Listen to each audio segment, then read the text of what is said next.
হায় রে মানুষের উপকারের ধরন রে।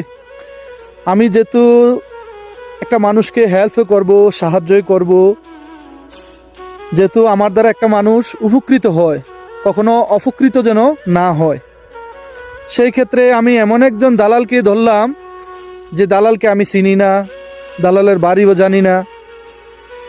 এখন আমারই কারণে একটা ছেলের অনেক ক্ষতি হয়ে গেল। আসলে এটা কোন ধরনের উপকারের ধরন সেটা আমার জানা ছিল না। এখন 6 মাস 7 মাস পরে এসে বলতেছে আমাকে, দালালের কাছ থেকে তো আমাকে ভিসাটা উমুকে নিষেধ করছে নেওয়ার জন্য, ভিসাটা এরপরও আমি নিছি, আমি ভাবছি যে হয়তো ভালো হবে।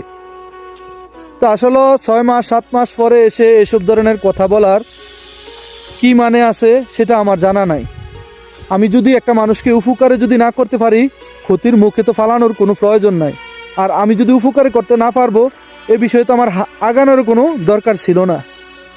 তো দিন শেষে এতটুকুই বলবো, বন্ধুরা, আপনারা আসলে মানুষের যদি কখনো উপকার করতে চান, হেল্প করতে চান, যদি উপকার পরিবর্তে বিপরীত হিতে হয়ে যায়, এসব ধরনের কখনো উপকার করেন না।